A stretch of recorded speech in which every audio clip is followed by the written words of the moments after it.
I was sitting at home and I said, well, the main thing that we need to do is we have a whole generation of people, and we're going to watch a quick video on this. We have a whole generation of people who are learning the lessons of the people that failed, the failed generation. Just to go backwards, my first day working at Camp Connect, my first day working at Camp Connect was the day I remember because the same day my grandma died. I was actually here that night for an event they had. They had the former governor of Puerto Rico was here to give a speech. And so she said that one of the things she did when she was governor of Puerto Rico, that the 3 governors before her all had these huge corruption charges, some of them had to resign. So she said, so some of the kids that are 10, 12, 13, 14 years old, their history of government all they knew about government was this corrupt group of people. They didn't know anything else about it. Can you answer that? Oh, never mind. That was Kimon. She doesn't know where we are. Sure. So she said, what she did as governor was she included a curriculum where students were learning about ethics in government so that they could have a perception beyond just there being corruption in it.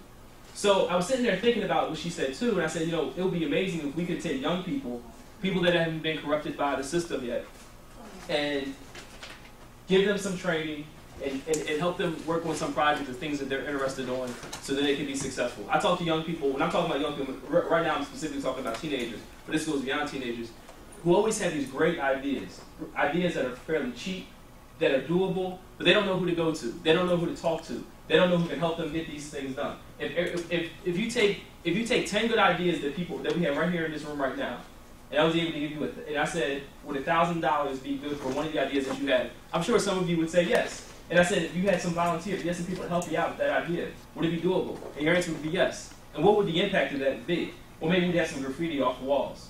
Maybe we'd have some clean lots for kids to play in. Maybe we would have some, we'd have more participation at meetings where important decisions are being made, where they're getting our feedback by us being there. So these are the types of things that can happen. So I'm sitting there, and for some reason, I said, let me keep it simple, keep it simple, keep it simple, young urban leaders. So I write young urban leaders down. And then I say, well, I should see if that website's available, because if the website's not available, maybe I should change the name of it. So I'm sitting there thinking about the website, and a GoDaddy commercial comes on TV. Now, that typically in itself isn't significant, but GoDaddy commercials never come on TV except for the Super Bowl, as far as I know.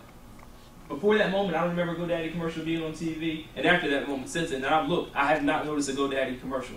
A GoDaddy commercial comes on saying that we have a special right now for websites. You can get your website now for a certain price. I'm sitting right there from my computer. I go on GoDaddy. YoungUrbanLeaders.org is available. I order it for like $19.99 for 5 years. I get a really good plan. And so I call the GoDaddy guy on the phone, and there's 2 other websites I own, Voices for Progress and Camden Free Press. And he says, oh wow, you have really good names for organizations. I said, well, you might like the name of the third one too. And I told him it's Young Urban Leaders. So I said, oh, so I said Young Urban Leaders. So what is that? So I tell him just for a few minutes. I haven't talked to anybody about this yet, right? So this is the guy that's working for GoDaddy. So I tell him what my idea is, and he says, oh man, that's awesome. You know, I'm here in the Midwest, but if I was there, I would definitely be supportive of it. So I said, well, you know, if I can convince a guy who lives in the country in the Midwest that this is a good idea, this is something that's necessary, then I certainly think I can come to my own community and talk to a few people and convince them that it's a good idea too. So what you see on here, so that's the first part of what I want to say. The second part I want to say is this, and you somewhat alluded to it earlier.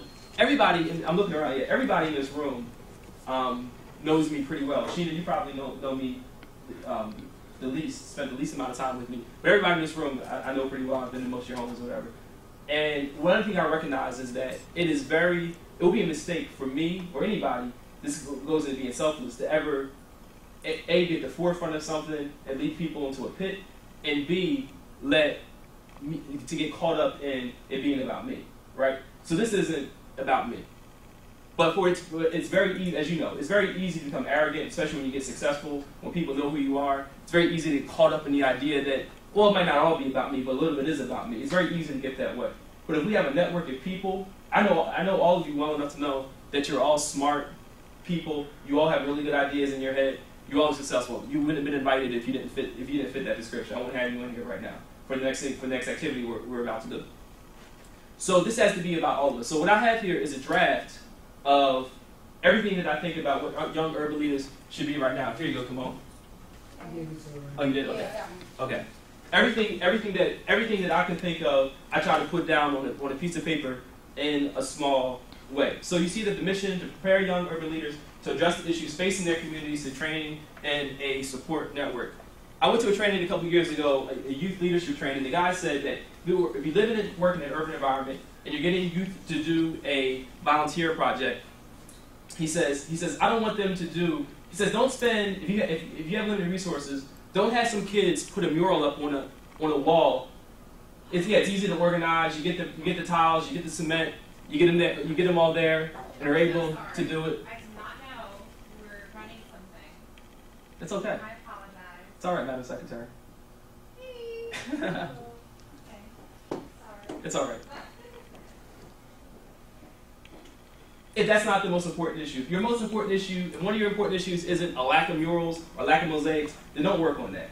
If you have a high school dropout in your community, if you have kids dying in your streets, if you have kids that aren't able to eat, if you have kids walking around in winter that don't no coats, when you get your young people to volunteer on something, make sure they're doing something that directly has an impact on improving the quality of life for people in the community. So you're getting two things done at once. You have groups of young people learning new skills, meeting new people, learning, getting organized and working on a project, and you have an issue in your community being fixed.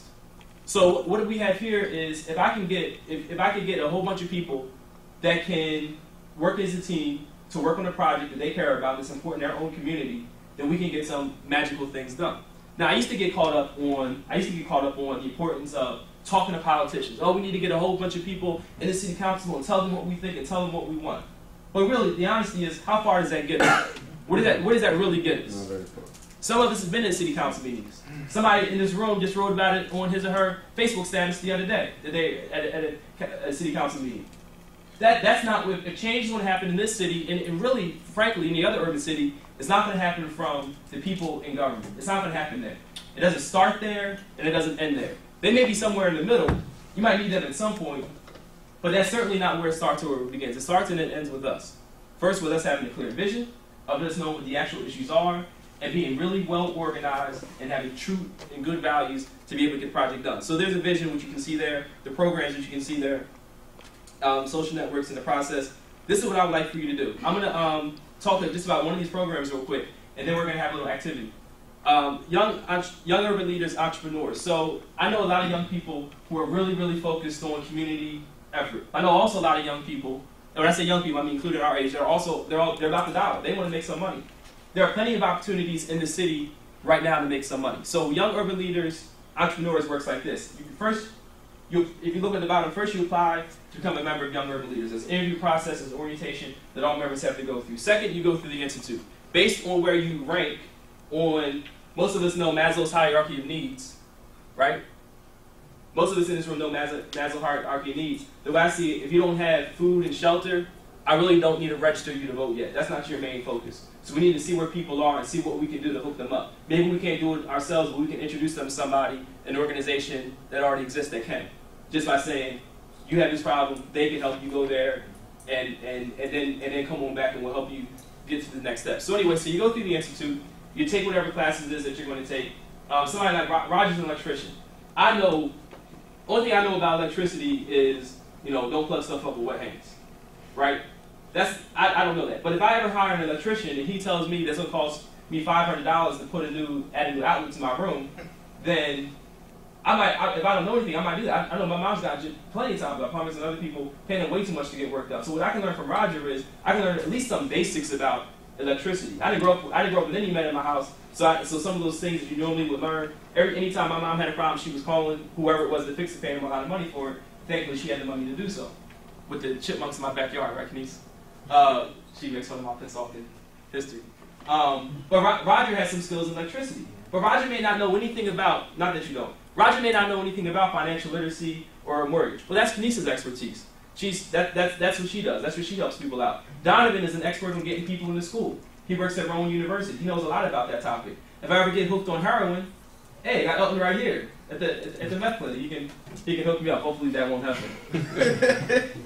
So the entrepreneur says once you get out of the Institute, once you learn those basic skills If you want to go on the business track, if you want to start your own business, we'll help you do it. We'll help you write your business plan. We'll let you know what the process is for getting a loan, for finding investors or building capital to have your business. This is what I want to do right now. I want to take a little pause.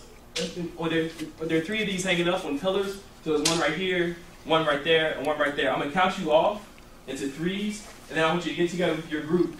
Look at these ideas. These are all ideas I came up with for businesses that we can have started, and talk about within your group. Talk about the feasibility of it, and then appoint one person to report out on what you think of these ideas that are on the wall. Does that make sense? 1, 2, 3. 1, 2, 3. You can start the camera on. 1, 2.